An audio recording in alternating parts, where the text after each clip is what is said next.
Buenas, estamos aquí con Juanjo Quintela, Vicens Arnaiz. Vamos a hablar sobre el segundo año de escuela, es decir, los niños de 1 o 2 años, pero sobre diferentes temas.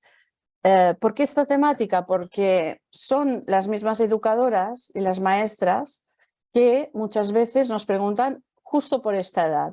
¿Qué está pasando en esta edad? Que se ven cosas que quizá en el primer año o no les preocupaba o no eran tan visibles. Os voy a presentar un poquito, aparte de ser amigos, abuelos, padres y Vicens de Menorca y Juanjo del País Vasco. ¿O quieres que te diga Vitoria o País Vasco? Sí, claro. Vale. Pues son especialistas en educación infantil, puesto que los tres nos hemos formado en psicología, justo.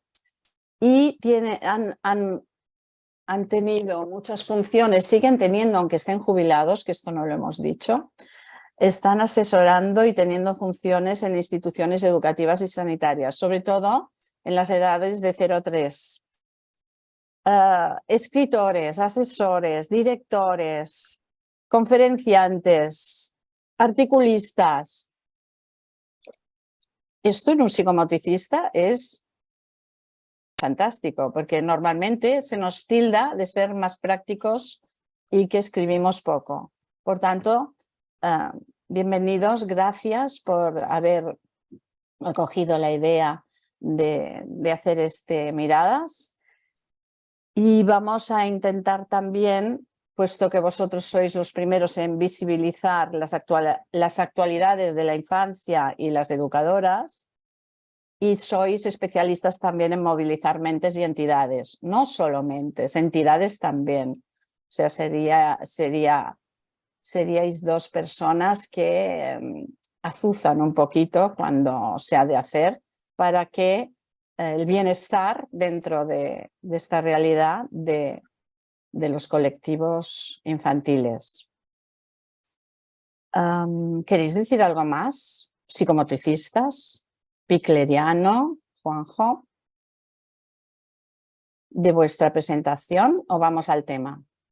Es que estáis muy calladitos. Digo algo más. En tu caso tenías que decir algo menos, porque todas esas cosas que has nombrado, yo, bueno, ni director ni cosas de esas, de nada. Eres Jubilado, director de Picler en País Vasco, no me digas que no. bueno, fui el motor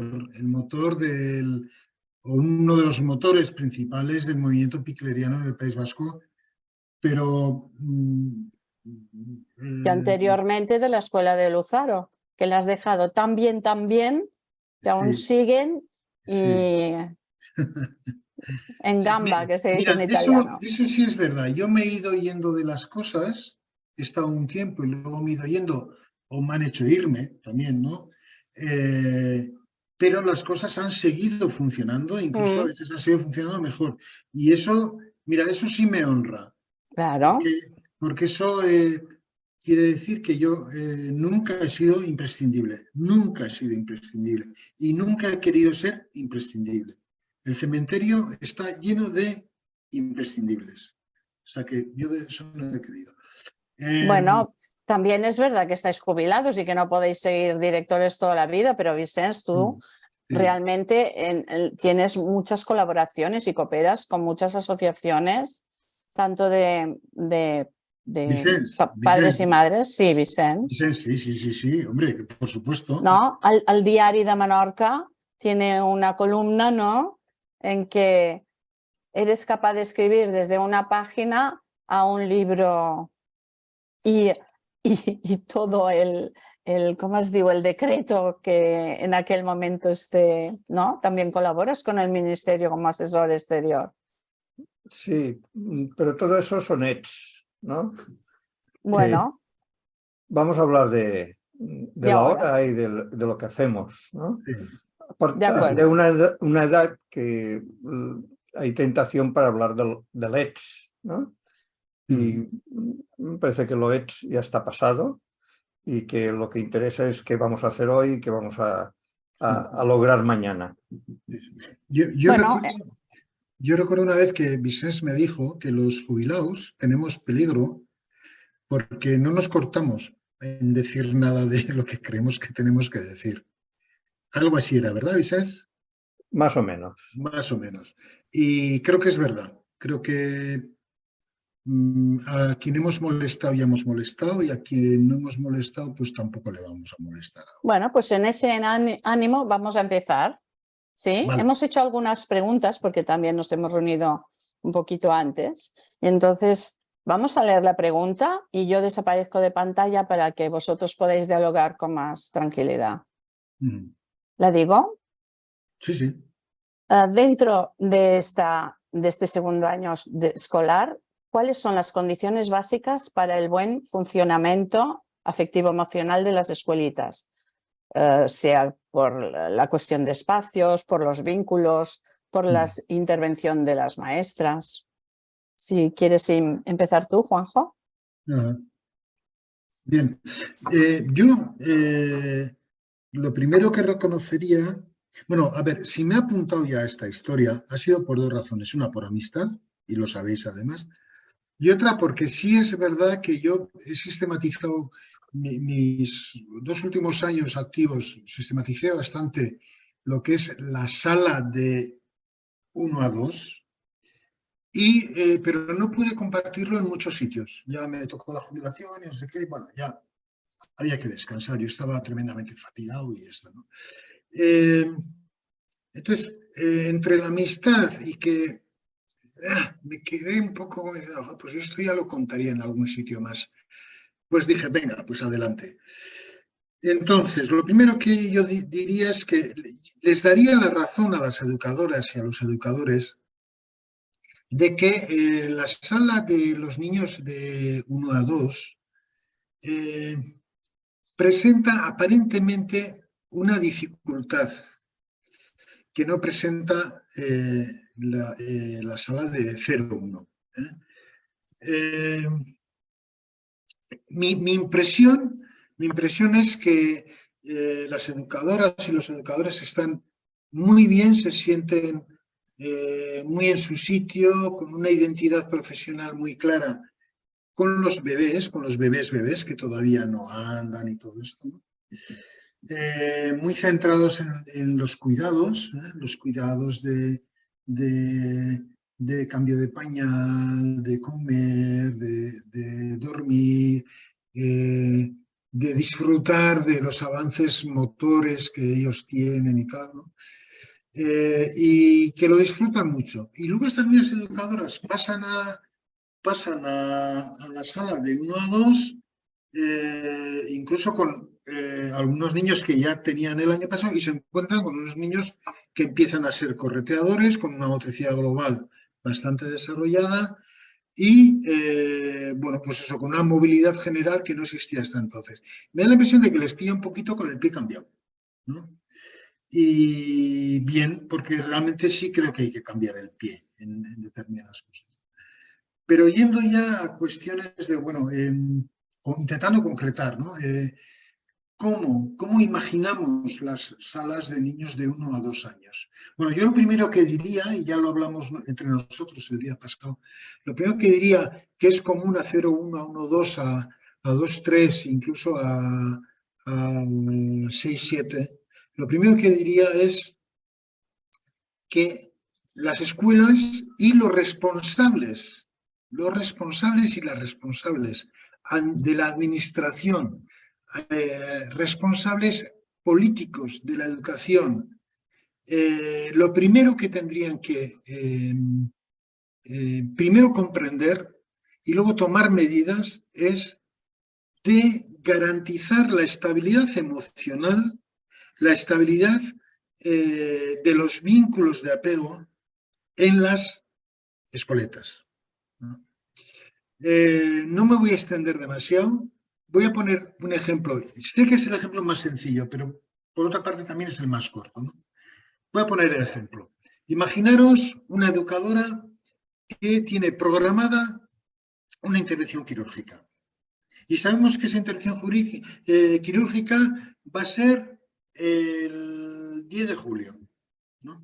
Bueno, pues 20 días antes, la persona que le va a sustituir mientras está la intervención quirúrgica, el posoperatorio y hasta el alta, la persona que le va a sustituir ya tiene que estar con ella en la sala, con los niños.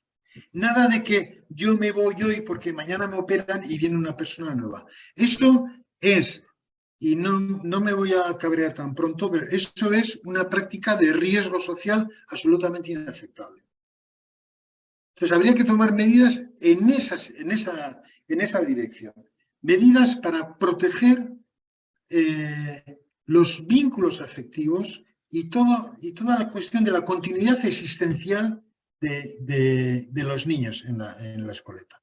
No me voy a extender. Sé que puede haber problemas o choques con aspectos sindicales. Vale, muy bien. Pero si los sindicatos son un actor importante de todo esto, también lo son los bebés y también son los padres. Y a mí a veces cuando me he solido caber he dicho, ¿sabéis de qué me da ganas? De montar un sindicato de bebés. Lo que pasa es que no puedo hacerlo porque ya se me pasó la edad, ¿no? En fin, yo quería comentar esto. Sé que la casuística puede ser muy grande y yo he puesto el ejemplo más sencillo simplemente para ilustrar el tipo de razonamiento. Pero la protección de los vínculos afectivos, la protección de la continuidad relacional y la continuidad existencial de y con los niños me parece la primera clave fundamental. La primera clave fundamental. No sé si quieres añadir a esto, Vicente, o continúo un poquito más mi desarrollo, como quieras. No, a mí me parece muy bien lo que dices, ¿no? Y además lo dices tan claro que hay pocas, no hay que matizarlo, está ahí, está dicho y creo que todo el mundo lo entiende. Yo, si me lo permites, añadiría algunas cosas, que es, una es que la escuela, las escoletas tienen que ser un refugio para las familias, para los niños y para el profesorado, ¿no? Para las familias porque es la única, para la inmensa mayoría es la única oportunidad que tienen de socializar la crianza, ¿no? La crianza es algo que nunca se puede hacer solos. Solos quiere decir separadamente de la comunidad, ¿no? Que pueda haber una madre o un padre que asuman el cuidado de un hijo, eso se ha demostrado que sí, y que no tiene por qué ser más problemático que cualquier otro modelo, ¿no? Pero sea una pareja o sea una persona, tenga un hijo o tenga tres, la crianza necesariamente necesita un contexto de saberes compartidos, donde comunicar, preguntar, compartir experiencias, porque los padres y las madres tienen una experiencia única, para ellos única, de la que no tienen referencias anteriores, porque casi nadie ha tenido relación con un niño pequeño antes de tener a su propio hijo, y eso supone un trastorno en todos los sentidos de los conocimientos, de los hábitos de vida y de situaciones absolutamente imprevistas, ¿no?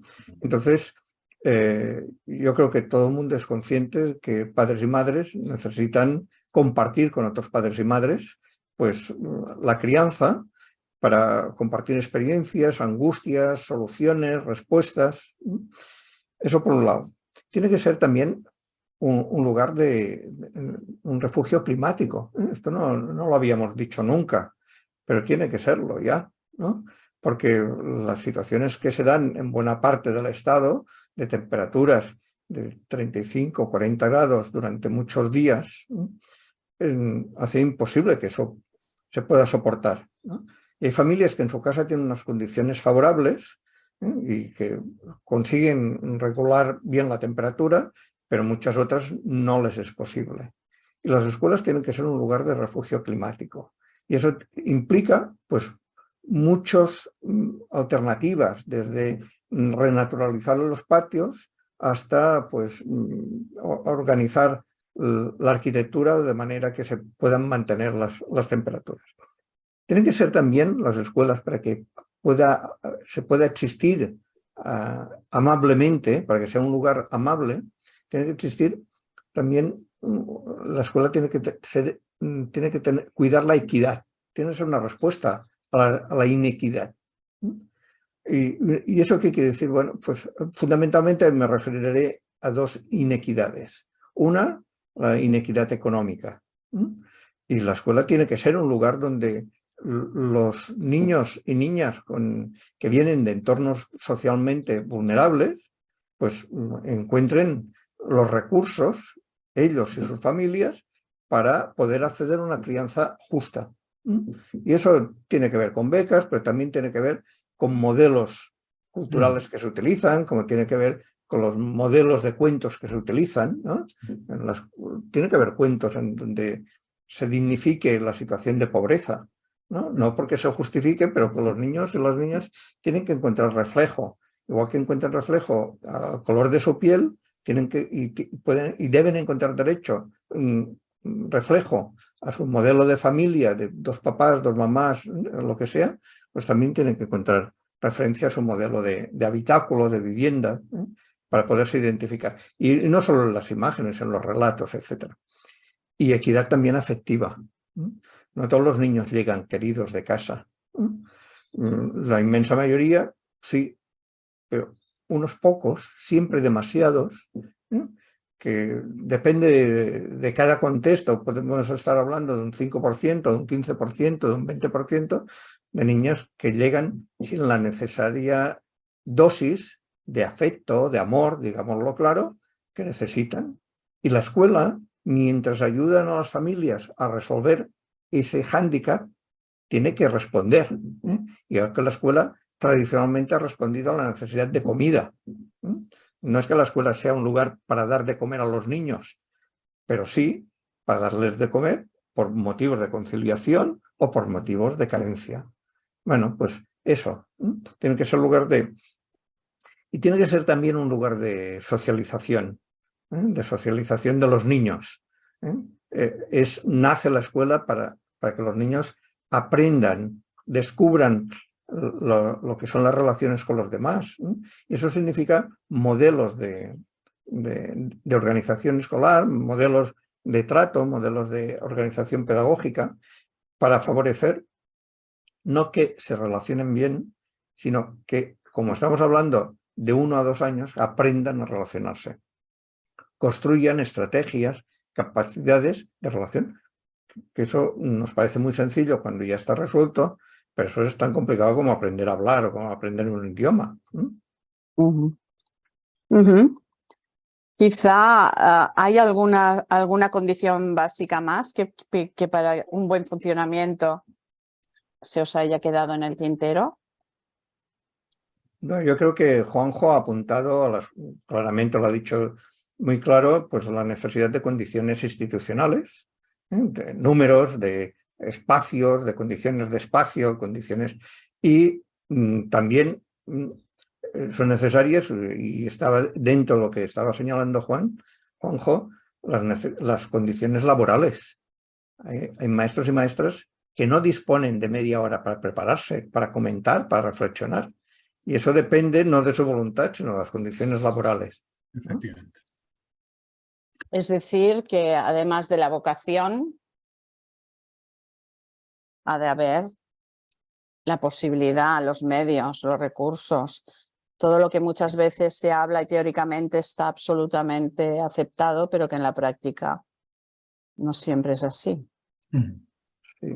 Eso arrastra el estigma de la mujer, ¿no? La mujer, en las condiciones que sea, es alguien preparado para soportar lo que sea y superar las dificultades, ¿no? Esto es la mujer virtuosa del romanticismo, ¿no? Y esto se arrastra. Cuando esto no es así, es imposible que una maestra que está 7, 8 horas continuamente con 12 niños y niñas, sin tiempo para preparar, sin ayudas, que tiene que encontrar la manera de irse al servicio porque no tiene manera. Bueno, pues esto hipoteca cualquier proyecto educativo, ¿no? Ahora justamente están las maestras intentando de todo el Estado reivindicar condiciones laborales, porque hay unos convenios que son terribles, terribles. Yo simplemente haría un matiz porque sí es verdad que aquí la gran responsabilidad es institucional, pero también me gustaría decir, y no quiero ofender a nadie, pero me gustaría decir que independientemente de lo que hagan las instituciones, que muchas veces lo que van a hacer es mirar a otro lado, es responsabilidad de cada cual también, responsabilidad profesional y responsabilidad personal, de convertir su trabajo, sus maneras, el espacio en el que convive con los niños, convertirlo en un lugar de amabilidad, en el sentido literal de la palabra. Un lugar amable es un lugar que se puede amar, ¿no? De amabilidad, de hospitalidad, de apertura. Creo que cada cual se aterricen o no aterricen los responsables políticos y los responsables institucionales, es un reto también de cada cual. A ver, con esto lo único que quiero decir es que personalmente no me vale o no acepto que una persona no se enfrente a su realidad profesional porque los otros tampoco lo hacen. ¿Me explico? O que busque una excusa fuera para hacer cosas que en realidad sí están en sus manos, ¿no? Hay muchas veces hablan, por ejemplo, de los recursos en las aulas y tal. Yo, pues, ¿qué quieres que te diga? Llegó un momento en el que yo tenía ya cajas de una especie de ajuar que yo me hacía. Bueno, pues esto para mí es el ajuar de una sala 01. Y esto, bueno, claro, ya era más grande, entonces ya no lo llevaba en el coche. Y esto sería el ajuar, lo contaba, ese sería el ajuar de una sala de 1 o 2, ¿no? Y muchas de esas cosas pues eran de fabricación casera, muchas. No, sin más, ese matiz me parece importante. Creo que también es una pelea de nosotros con nosotros mismos, ¿eh? Y quizá también en este tema podríamos incluir esta relación que ha de haber entre los dos entornos más prioritarios a estas edades, ¿no? La familia y la escuela y la familia y las familias. Sí. Que a veces están más confrontados, a veces cooperando, a veces repartiendo funciones. Todo esto influye, ¿no? En la vida de los niños, de las criaturas. Sí, yo eso lo incluía, está bien desarrollarlo, ¿no? Lo incluía dentro del apartado de socialización, ¿no? La escuela infantil es un lugar de socialización de la crianza, eso quiere decir de cuidado compartido, ¿no? De cuidado compartido no solo entre la familia y la escuela, sino entre las familias y también entre el colectivo de las familias y el colectivo de la escuela. Y porque ninguna de las dificultades o esperanzas que puede tener la familia puede ser abordada y resuelta de forma individual. Y ninguno de los objetivos que se plantea la escuela tiene sentido sin el reconocimiento y la participación de las familias, ¿no? Y nada de lo que pretende la familia puede seguir adelante sin contar con la complicidad de la escuela en ese aspecto, ¿no?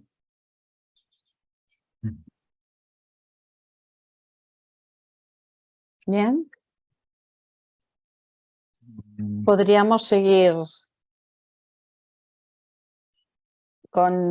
ampliando a partir de decir cómo desarrollamos estas competencias de relación, de estrategias, porque justamente influyendo en estos entornos, las estrategias y la sociabilización tiene que ser compartida. Yo suelo hacer una propuesta de diseño del aula.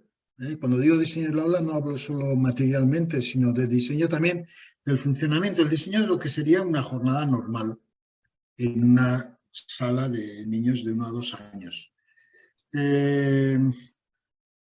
Voy a comentarlo muy rápido porque si no todos los aspectos que voy a comentar pedirían un desarrollo, pero bueno, yo soy consciente de que es totalmente imposible.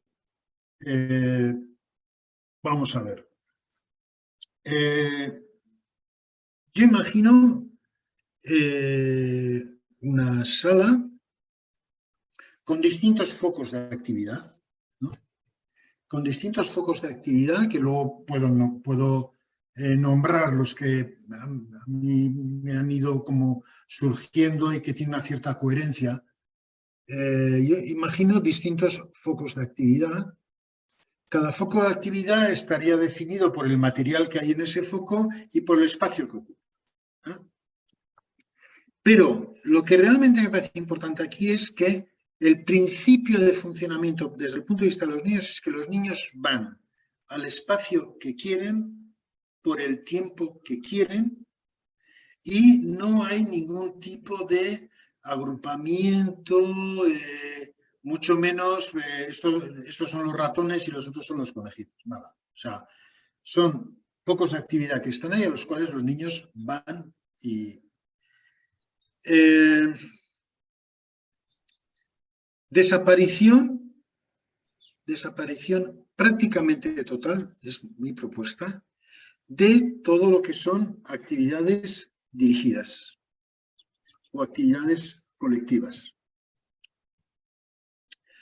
A esta edad, y lo voy a leer para no enredarme demasiado, en este proceso del niño por conquistar la autonomía a partir del vínculo de apego, están en juego el alejamiento, el distanciamiento, la diferenciación, la individualización y la construcción de la propia identidad. Y cuando el adulto hace propuestas colectivas, el desarrollo de esta diferenciación, esta individualización y esta identidad personal se ven especialmente obstaculizados. Cuando el adulto propone a los niños hacer todos lo mismo y muy probablemente al mismo tiempo, no hay espacio para la identidad de los niños. El colectivismo obstaculiza el proceso de individualización. Y yo realmente le he dado muchas vueltas a ese tema y yo no veo ninguna justificación para que existan actividades dirigidas y actividades colectivas. Los niños tienen que tener la libertad de poder ir al foco de actividad que quieran y permanecer en ese foco de actividad el tiempo que quieran, con los niños que quieran y punto. Y punto. Me parece que, y eso Constance Camille, una discípula tremendamente interesante de Jean Piaget, lo decía, ¿no? O sea, y el propio Piaget creo que también, que si uno de nuestros objetivos de las escoletas es el desarrollo cognitivo, el gran terreno ideal para llegar a un pensamiento operatorio, para lograr unos niveles de descentración, de superación del pensamiento egocéntrico por parte del niño, es la confrontación y la convivencia de los niños con los niños. La convivencia de los niños con los niños es un continuo toma y daca tremendamente interesante, ¿no? Y desde mi punto de vista es el más potente que tenemos además. Yo defiendo que un educador, una educadora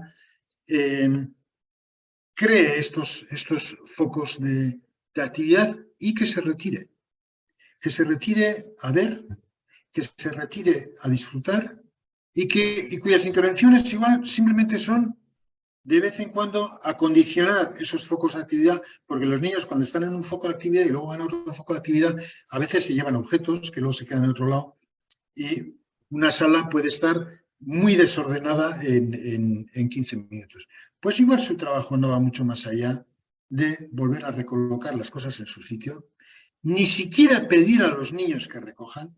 No me gusta nada esta cancioncilla que suele haber, no sé qué, para que los niños recojan. Creo que llegará el momento evolutivo, si no se les toca las narices, de que los niños recojan. Y a esta edad hay niños que igual vienen a ayudarte. Y yo a esos niños les daría las gracias, pero nunca convertiría en una ley de funcionamiento de los focos de actividad, ¿no?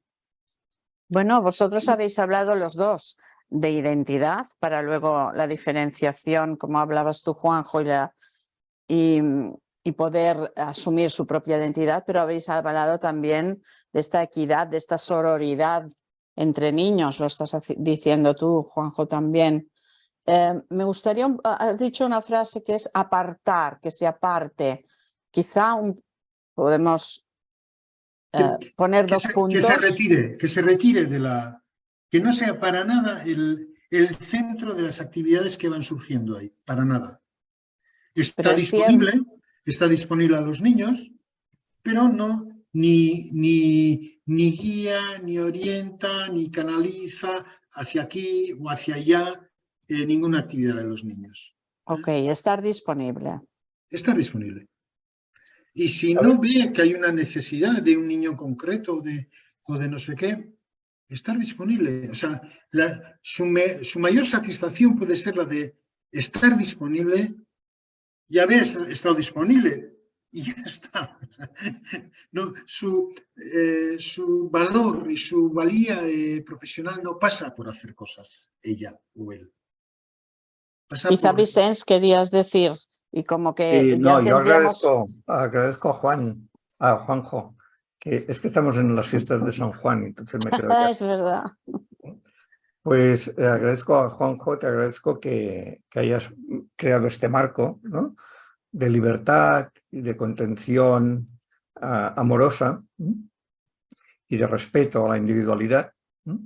Y quisiera añadir un elemento, ¿no?, puesto que la socialización necesita un lenguaje, es un sistema de comunicación, ¿no? Hay una comunicación que es individual, que es la primera que aprende el niño con la mamá, con el papá, y va aprendiendo a ser consciente de lo que quiere y a manifestarlo por códigos cada vez más complejos en una relación donde él es el centro de atención, es al que se atiende, ¿no? Y que llega un momento, entre el 1 y 2 años, ¿no?, esa fase, donde el niño deja de ser, por este modelo de escoletas que es nuevo en la historia de la humanidad, ¿no?, pues en el que los niños conviven entre ellos, con escasa presencia de adultos, a veces demasiado escasa y a veces demasiado intrusiva, de acuerdo, ¿no?, pero en términos numéricos demasiado escasa. Y donde las relaciones sobre todo son entre iguales, ¿no? Entonces, igual que ocurre con el lenguaje hablado, pues... Vicens, ¿te puedo interrumpir un poquito? Sí, por favor. No, es que hay una cosa que se me ha olvidado, porque es un poco la otra cara de la misma moneda. O sea, yo defiendo esa no intervención, pero a la vez sigo pensando que en las salas de 1 a 2 años el eje son los cuidados. El eje son los cuidados. Los cuidados, los mismos que desde 0-1, es decir, los que tienen que ver con la higiene, con la comida, con el sueño, más otro tipo de cuidados que puedan venir añadidos y adosados a la edad. Esto lo quería comentar porque me parece que es el contrapunto a esa libertad de los niños de elegir a dónde, con quién o a qué, ¿no? Sí, y además va muy bien que lo hayas dicho, ¿no?, porque hay una diferencia fundamental entre los cuidados de los bebés y los cuidados de segundo año de vida, ¿eh? Hay muchos aspectos comunes que parten de las necesidades de cada niño, que evidentemente son relaciones en las que el adulto tiene que seguir un código empático de atención, de respeto. No estamos repartiendo comida a gallinas, ¿eh? Estamos atendiendo, y que la vivencia afectiva en estas edades y también en las nuestras, que somos ya los que estamos alejados de estas edades, pues la atención a los cuidados tiene que ver con nuestra relación afectiva, ¿no?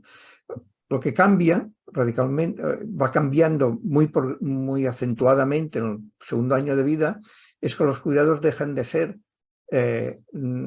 realizados individualmente, ¿no?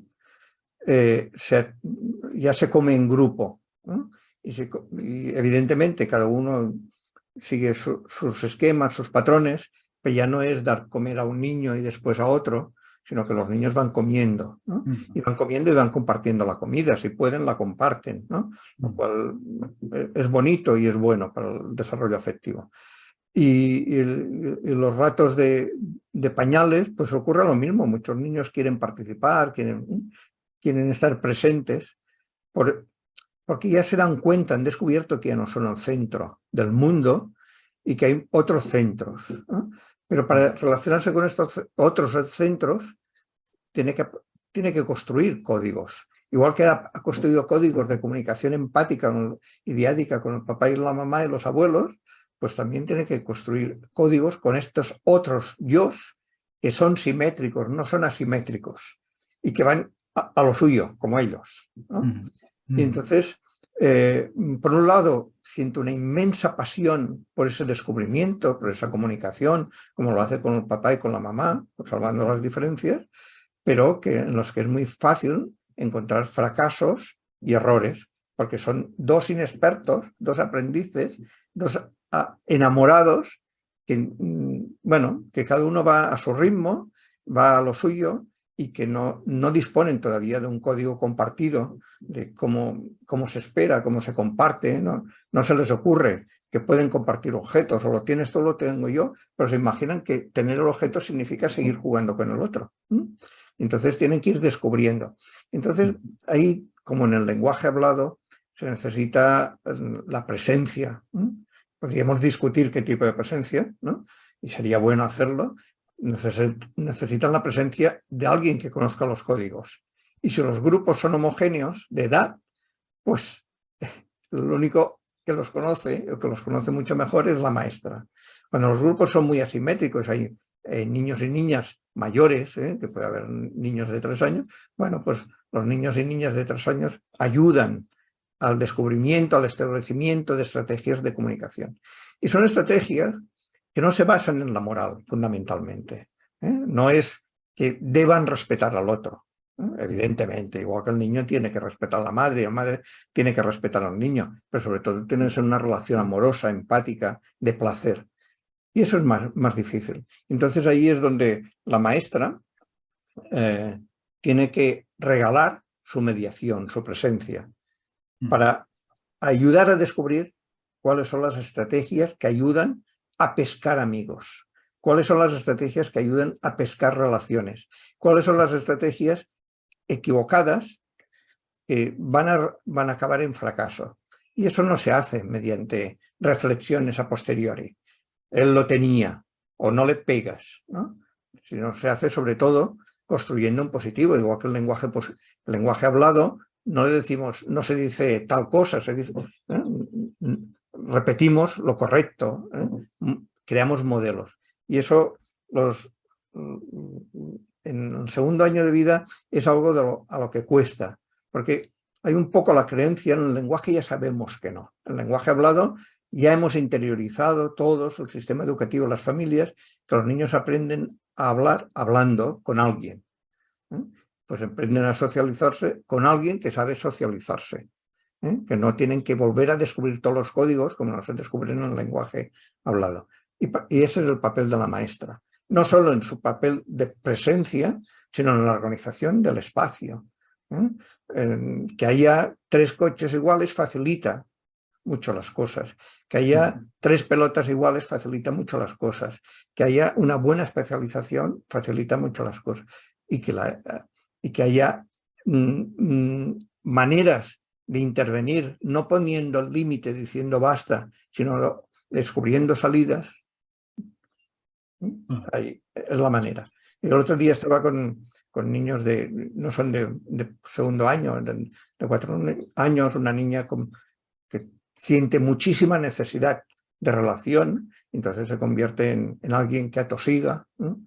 Entonces, mediante juegos construimos un juego de pesca de amigos. Y entonces, bueno, ella, de alguna manera, la situación de juego le sirvió para tomar conciencia que la pesca de amigos se convierte en el uso de estrategias. No es caza de amigos, es pesca, hay que esperarlos, hay que ofrecerles algo y estar a la espera de que se atraigan. Y si ese algo no funciona, pues vamos a ofrecerles otra cosa, ¿no? Bueno, pues este tipo de ejemplos pueden servir, y las maestras tienen muchísimos, para dibujar ese espacio de socialización de segundo año de vida que no se produce solo por el hecho de estar juntos, sino porque estando juntos encuentran modelos de referencia para entrar y para salir de las relaciones positivas y conflictivas. Quizá estáis hablando de sala, de espacio, de lugar, de aula no habéis hablado, de estancia tampoco. La psicomotricidad, ¿dónde se ha de hacer? Este trabajo más motriz, de actividad motriz espontánea, de juego. Bueno, antes yo quería comentar una cosita a lo que has dicho, Vicens, que me imagino que estarás de acuerdo. Creo que la educadora o el educador tiene que ejercer ese rol mediador de ofrecer como vías aclaratorias, ¿no? Para que los críos sean capaces de resolver sus conflictos, pero lo que hay, si no lo concretamos, decimos, bueno, ¿y esto cómo se concreta, ¿no? Y entonces, tú has puesto el ejemplo de la pesca, yo quiero poner el ejemplo de lo que no, que también lo he visto en muchos sitios, que es cuando una educadora pide a dos niños que han estado en conflicto que se den un beso o se den un abrazo al final de esto, ¿no? Me parece que, esa persona que hace eso tiene todavía un gran camino, un largo camino profesional que recorrer todavía, ¿no? Bien, pero ahora volviendo a... Espacio, materiales, que son... Vicens, estás de acuerdo conmigo, ¿verdad? Hombre, solo faltaría. Me parece lo más lógico, ¿no? Yeah. Y siguiendo un poco con el tema, algo que a veces es dificultoso en primero y segundo, en segundo año de vida, es que hay niños y niñas que justo acaban de cumplir un año o todavía no lo han cumplido y otros que están a punto de cumplir 2. Con lo cual... Unos han vivido el doble que otros. Sí, exacto, ¿no? Unos están en un estadio de absoluta impulsividad motriz, donde lo que quieren es moverse y quitar estorbos de en medio, y otros pues ya están en una fase de utilización de sentimientos para las relaciones, ¿no? Donde ya tienen un relato, tienen una idea de lo que quieren hacer y de cómo lo quieren conseguir, ¿no? Entonces ahí es especialmente complicado y ahí juega un papel definitivo lo que tú mencionabas al principio de este tema, que es la organización de los espacios, de manera que haya espacios, ¿no? Entonces, haya espacios adecuados para cada cosa. En esta edad, en este segundo año de vida, muchos niños todavía empiezan el curso, la mayoría, con una gran impulsividad motriz, ¿no? Y la impulsividad motriz no se puede ajustar a horarios. Y voy a lo que señalaba Yolanda, ¿no? Entonces, hay que organizarse necesariamente de manera que tengan ocasión para desarrollar esa impulsividad motriz, porque lo van a hacer, ¿eh? Lo van a hacer empujando niños, empujando muebles o construyendo, investigando competencias motrices, ¿no? Entonces, eso no se puede reducir al horario de patio ni al horario de psicomotricidad. Y en la vida espontánea del grupo tiene que haber suficientemente tiempo para que los niños desarrollen y tomen conciencia de esa impulsividad motriz, de la actividad impulsiva. Y para eso también necesitan una maestra que se los mire, para que tomen conciencia, para que se den cuenta de lo que están haciendo y puedan ir evolucionando. A veces les basta, muchas veces les basta con imitarse entre ellos, con lo cual se están observando recíprocamente, ¿no? Otras veces necesitan un añadido, el añadido de la ternura, del amor, de la seguridad, de las palabras. Y esto ocurre en la vez en este grupo que otros que ya están haciendo unos juegos claramente simbólicos, o claramente representativos que necesitan un espacio de más quietud, de más tranquilidad. Y eso hay que organizarlo, no hay manera de evitarlo. Teniendo en cuenta además que la actividad de la impulsividad motriz va muy vinculado a las emociones, que no, un niño de un año y medio no las puede regular, es incapaz. Los adultos tenemos problemas para regular las emociones, cuanto más un niño de un año, 18 meses o de 20 meses. Entonces necesita algún recurso educativo, la presencia de la maestra, el acompañamiento de la maestra, para tomar conciencia y encontrar el camino para esa expresión emocional que otros ya la tienen organizada y la proyectan en conductas más cognitivas. A ver, Yolanda, cuando planteabas dónde la psicomotricidad, eso yo creo que en la misma línea que plantea Vicens, yo cuando he hablado antes de focos de actividad, uno de los... he estado mirando así en las notas mías y el primer espacio que yo propongo que debe existir dentro del aula es un espacio para la motricidad global.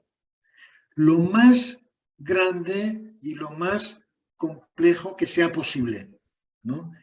Pero eso no excluye para nada la existencia, que para mí es absolutamente necesaria, de una sala de psicomotricidad a la cual acuda el grupo de niños.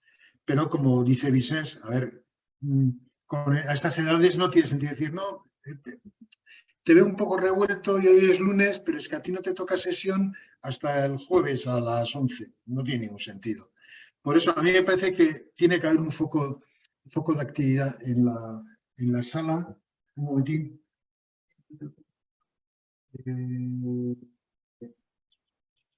Aquí mi señora, esto que no quede grabado.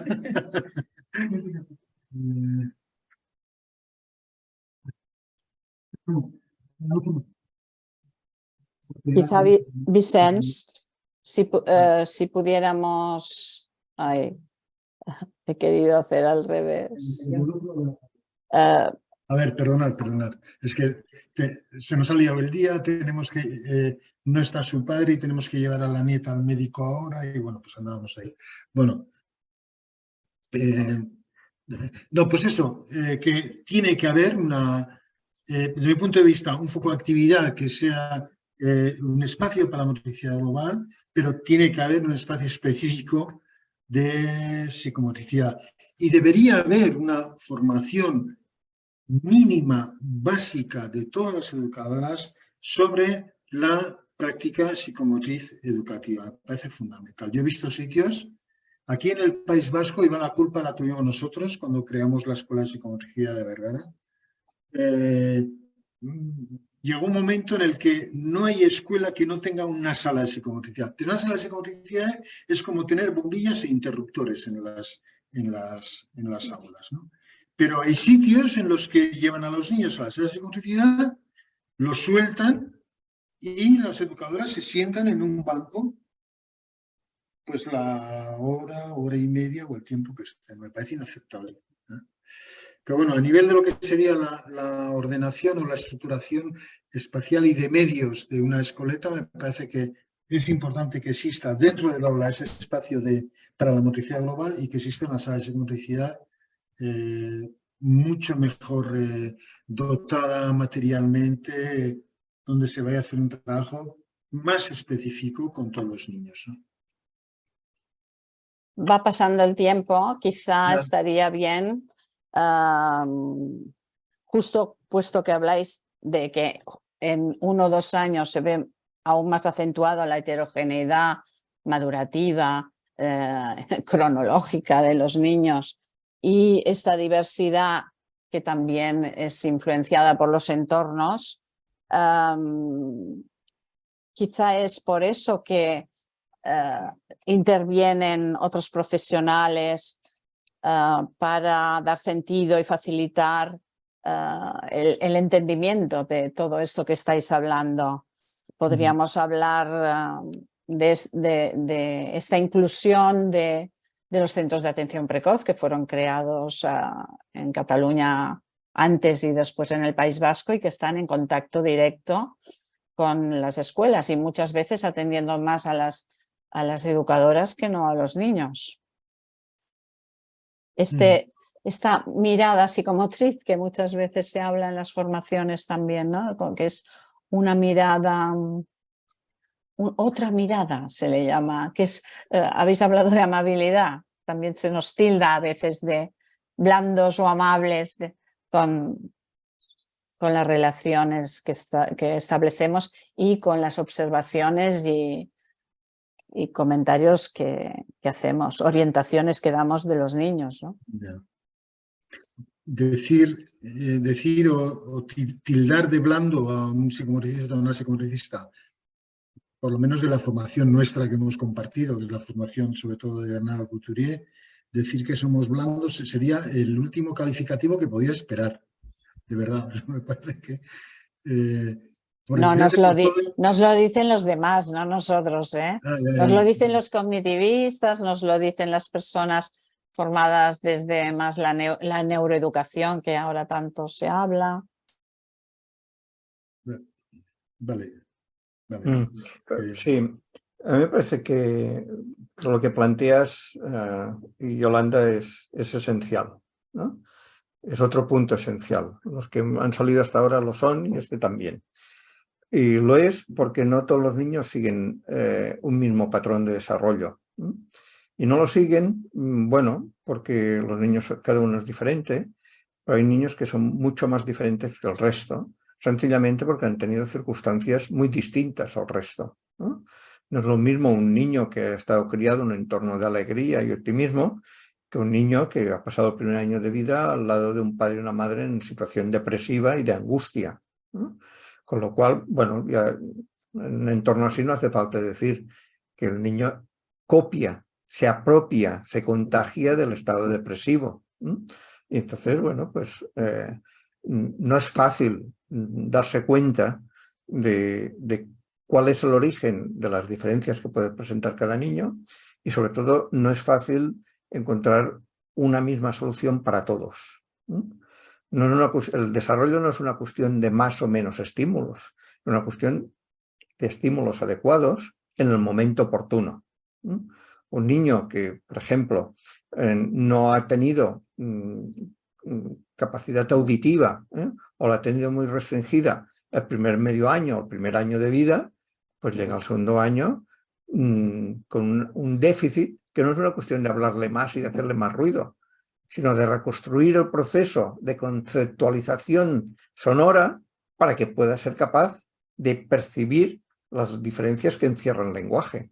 En ese proceso de reconstrucción de la conceptualización sonora, de la sensibilidad a las variaciones tónicas y de pronunciación, es imposible, el lenguaje no aparecerá, aunque se resuelva a la audición.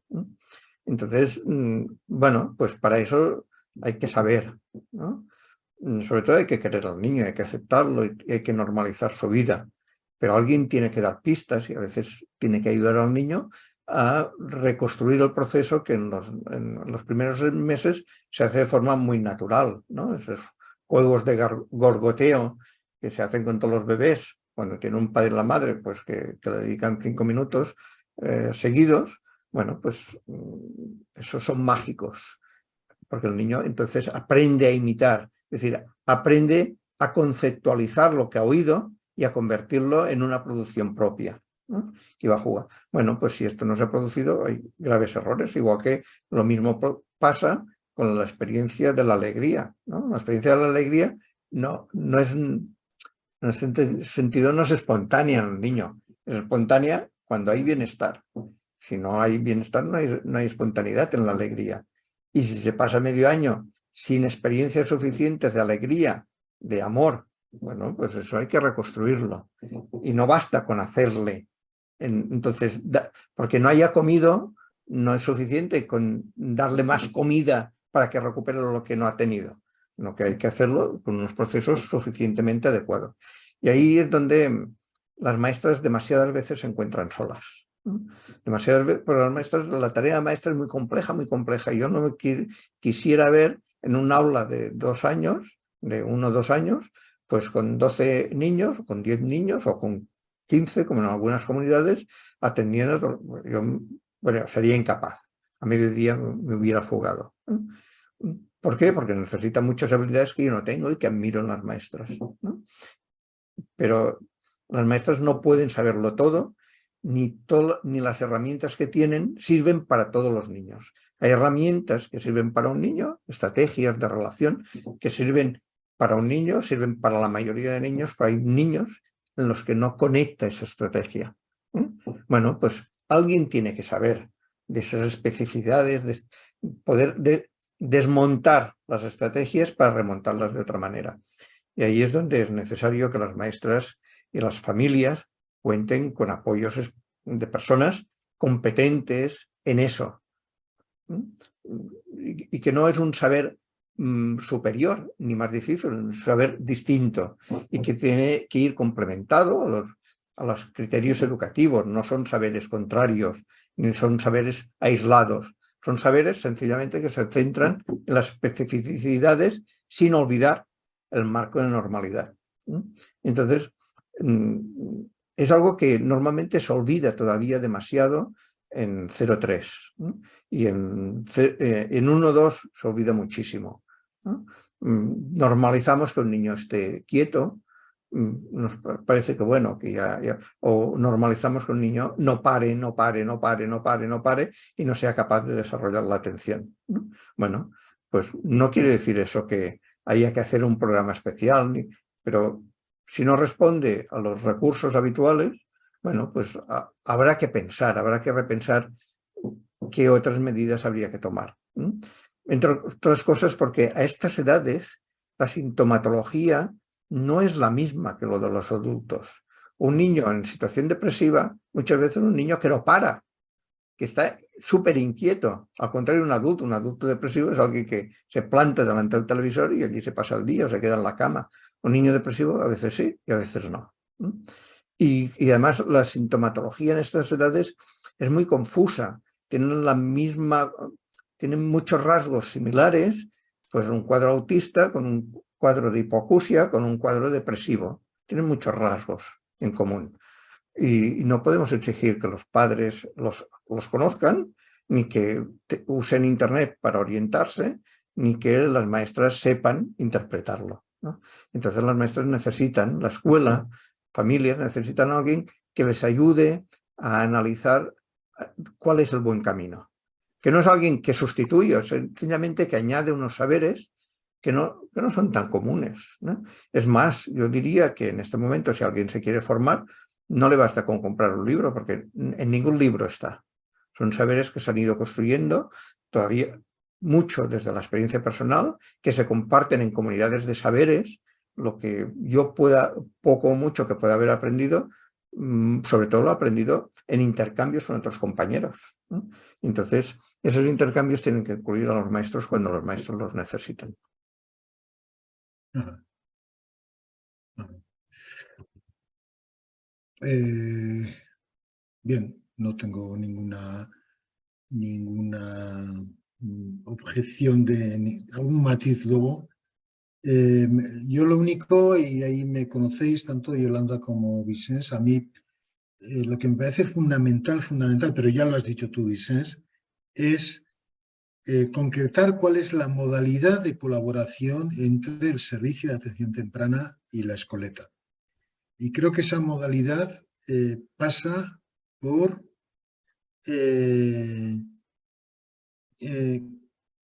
primero, dejar un poco de lado al niño, porque ¿cuál es su realidad diagnóstica? Sigue siendo un interrogante, y centrarse sobre todo en la persona educadora, en compartir con ella lo que le inquieta y observar con ella juntos a esa criatura para que los dos profesionales tengan una cosa común sobre la que hablar, ¿no? Y Y ahí a mí me parece muy importante, muy importante es, por una parte, creer, es un profundo convencimiento, yo así lo he vivido por lo menos, creer en la capacidad sanadora y la capacidad terapéutica que tiene una escoleta por sí mismo, cuando esa escoleta es hospitalaria, amable, defiende cuida la serenidad, está abierta a los padres, sabe esperar, etcétera, etcétera, ¿no? Pues creer en la capacidad sanadora de ese tipo de realidades y que las educadoras lo que tienen que hacer y los educadores lo que tienen que hacer es, porque ese es su terreno, es caminar y trabajar en ir convirtiendo su escoleta y su sala en eso, ¿no? Bueno, pues eso, ¿no? A mí esa modalidad de trabajo me parece que es fundamental, centrada en las educadoras, centrada en la confianza de todos los demás profesionales en las educadoras. Y yo realmente soy optimista. Yo con ese tipo de trabajo soy optimista. Es verdad, Vicens, tienes razón, que yo las realidades que he podido vivir de tipo familiar y circunfamiliar y así, pues creo que son distintas de las que tú vives, has vivido y tal vez, Yolanda, pues a ti te pasa un poco lo mismo, ¿no? Pero fíjate, si me permites, Juanjo, Sí. fíjate qué verdes estamos en esta materia, ¿no? Cuando hablamos de escoleta, si hablamos de globalización, entendemos lo que queremos decir. Si hablamos de espontaneidad, sabemos a lo que nos referimos, ¿no? Si hablamos de expresividad motriz, sabemos a lo que nos referimos. Y sin embargo, cuando hablamos de atención temprana, empezamos a matizar, Tenemos una palabra para eso, a lo que tú estás diciendo, que es la inclusión. Sí. La inclusión Inclusión, vale. La inclusión es el concepto académica y universalmente aceptado para decir lo que tú estás diciendo. Es decir, que la sanación, la recuperación, la ayuda, la normalización del niño pasa por la participación. No para estar presente dentro del aula, sino para que en el aula aparezcan las respuestas a sus necesidades. Y esas respuestas a sus necesidades no excluye al especialista, sino que lo incorpora a la programación. Y la programación sencillamente a veces es pues, darle pistas a la maestra para cómo explicar un cuento. O darle pistas a la maestra cómo organizar los espacios motrices. Bueno, la atención temprana despierta recelos. Entiendo los recelos, como entiendo los recelos que pueden tener la ventaja de ir a la escuela. Hay muchas familias que entienden que ir a la escuela... Déjame. Sí. Hay muchas familias y muchos profesionales que entienden que ir a la escoleta es un grave peligro porque a veces se producen malos tratos, hay descontrol, etc. Lo entiendo, pero en un contexto como este no hablamos de los malos tratos, nos referimos a una escoleta en condiciones, ¿no? Y también la atención temprana deberá llegar al momento en que cuando hablemos de atención temprana no la veamos como una amenaza, sino como una oportunidad, como lo es la escolarización, como lo es en determinadas condiciones. Porque ha sido además una gran conquista. Como todo casi no es la cosa, sino cómo se usa la cosa, ¿no? Sí, además resulta que mañana, hoy estamos a 15, sí. Mañana, día 16, es el Día Mundial de la Atención Temprana. ¡Wow! Mal andamos cuando necesitamos un Día Mundial de la Atención Temprana. Como del niño, como de... ¿no? Cuando hablamos de niños desnutridos, no decimos, no, antes de darle comida vamos a discutir cómo se le da. No, el niño está desnutrido, se le tiene que dar comida. Evidentemente, comida sana. Y no vamos a poner barreras a la alimentación por los peligros que incluye una mala alimentación. Así que vamos a intentar no poner barreras a la atención temprana por los peligros que incluye una mala atención temprana. Ya. Sí, a ver, yo reconozco mis limitaciones y desde la máxima humildad que puedo tener en estos temas, pues me tocaría callarme. Lo que pasa es que yo he vivido a la vez dos experiencias en relación a este tema que son negativas las dos, ¿no? La primera, que tiene que ver con el País Vasco y tiene que ver con una estructura que yo cada vez la pienso como más perversa, y es que las haurreskolas, lo que serían las escoletas, que sería, digamos, la estructura más pública que se ha edificado en el País Vasco para los niños, para los protoinfantes, que diría Mirta Chokler, son 0,2. Son 0,2. Porque luego ya las aulas de 2 años y para adelante, eso ya pertenece o Uy, no sé qué pasó. Se ha quedado. Sí, congeladito. Mm. No siempre hace más frío en el País Vasco que en el Mediterráneo. Yo le iba a comentar, a ver si vuelve, le iba a comentar que cuando se hablaba de la obligatoriedad de la Sí. formación inicial del profesorado de educación infantil, pues también había muchos reparos. Había gente que ponía Sí. reparos. Sí. ¿Cómo? Pero si lo que enseñan las facultades es un asco, ¿no? Es que además yo conozco maestros que lo hacen fatal porque tienen el título, y en cambio nosotros que no tenemos título somos la pera de bueno. Bueno, Sí. pues, suerte que Pero en tantas cosas conseguimos, pasó. suerte que conseguimos que hubiera formación inicial para todos, que debería ser mejor, pero los peligros de una mala formación inicial no defiende la no formación inicial, ¿no? Totalmente de Los peligros acuerdo. de una mala atención temprana no defiende la no atención temprana. Pero quizá como en el País Vasco es mucho más reciente, sí que hay más estos dos extremos de los que lo han deseado y bueno, y la vanaglorian, y los que recelan, como en varios sitios, como siempre pasa, incluso cuando la imprenta, ¿no? Ya, Querían quedar. no, pero yo no voy a hablar del País Vasco, No. pero sí que, sobre todo no estando Juanjo, ¿no? Pero sí que en los lugares donde hay más atención temprana y mejor atención temprana, es en los lugares donde el sistema de educación infantil ha presionado para que existiera atención temprana y una buena atención temprana.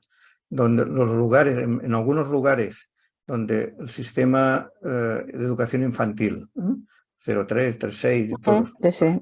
se han inhibido por la desconfianza, pues entonces se ha montado atención temprana que no tiene nada que ver con lo que estamos defendiendo aquí. Juanjo, ¿ya vuelves? Vuelvo, sí, se me había ido la conexión. No hay muy buena wifi aquí. No, pero ahora no te vemos. Ya, y a ver qué cojones tengo que hacer. Ya, a ver. No, es que tenemos medio minuto para cerrar. Si puedes, para decir adeu, yo iba ya a decir las gracias. Solo digo adiós, pero no me veis. No, no te vemos, pero suerte que te hemos visto hasta ahora. Te tenemos en el corazón. Esto. Sí. Desde hace muchos años, desde hace muchos años. Bueno, Yo iba a decir eso, que gracias por compartir. Que sea la penúltima vez, compartir pantalla, a ver. No. Eso. No. No, compartir pantalla no. No, es en Stop Video. A ver. Stop Video. Iniciar vídeo. Ya. Ya, no. Sí, ahora estás, pero no te vemos. Stop Video.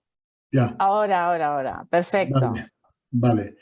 A ver, ¿puedo terminar el razonamiento con el que estaba antes? Con muy poquito tiempo, sí. Con muy poquito tiempo. No, a ver, a mí qué me pasaba en las autoescuelas, ¿no? En 0,1 normalmente no había demandas, a no ser que hubiese habido algo perinatal o así, pues. Y en 1,2 es verdad que las cosas empiezan a perfilar de otra manera, las identidades aparecen poquito a poquito como más claras, ¿no? Entonces, cuando hacíamos saltar la liebre sobre algún crío que entendíamos la educadora y yo, que no estaría mal que un profesional viniese a ayudarnos, ver y tal y cual, ¿qué hacía el staff directivo? marear la perdiz. Es decir, si nosotros hacíamos esto en febrero, ¿no? Pues entre ponte bien, estate quieto, te mando un cuestionario, rellénalo, no sé qué, patatín, patatá, llegaba junio. Y como al año siguiente ya no estaba en las haurrescolas porque iba a pasar a las escuelas concertadas, se lavaban las manos. Con lo cual, las haurrescolas no han hecho ningún esfuerzo por crear una estructura de este tipo precoz, ¿no? En el cual ayudar a las educadoras. Ese es un tema. Y luego otro tema, pues, Vicens, a mí me parece muy bien que pongas un ejemplo de hipoacusia o de ceguera o cosas de este tipo. Bien, yo diría, sí, por favor, no tengo ni puñetera idea, ayudadme con este tema, ¿no? Y si fuese educadora también lo diría.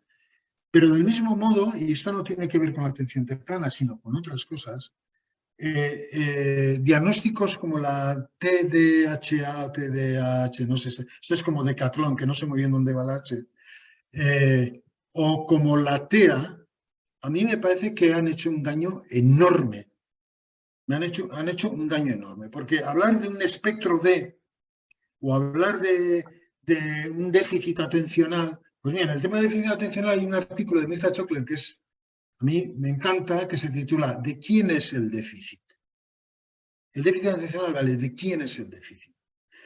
Y el tema del trastorno del espectro autista, pues a mí el espectro, pues ¿qué quieres? Yo en las películas de miedo, aquí creo que hay que ser un poco más serio. En fin, bueno, no sé. Vicente, Bueno, igual da quieres para decir algo. mucho. No es bueno que termine yo este tema. Yo me gustaría que lo terminases tú.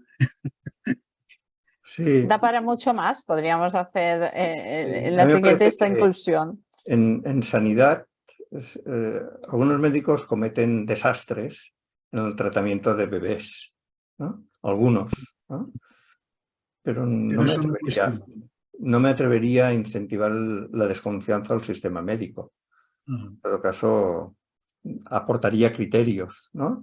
O defendería la necesidad de control, ¿no? Y lo mismo antes, cuando no estaba, decía, bueno, pues cuando hay tenemos que reconocer los límites de nuestro conocimiento, ¿no? Y en 0,3, como en cualquier ámbito de la vida, pues el límite del conocimiento pedagógico existe, ¿eh? Existe porque no hay nada que sirva para siempre ni para todo, ¿no? Y entonces, convertir los principios pedagógicos en una barrera para otro tipo de conocimientos no es nada que ayude ni a los niños, ni a los maestros, ni a la sociedad, ¿no? Evidentemente hay que ser críticos, pero no beligerantes, ¿no? Bien. ¿Cerramos? Sí.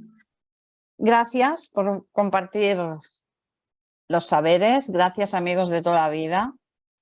Y de seguro que las personas que acompañan la Infancia 03 os lo agradecerán y se nutrirán de todo lo que hemos estado hablando esta horita.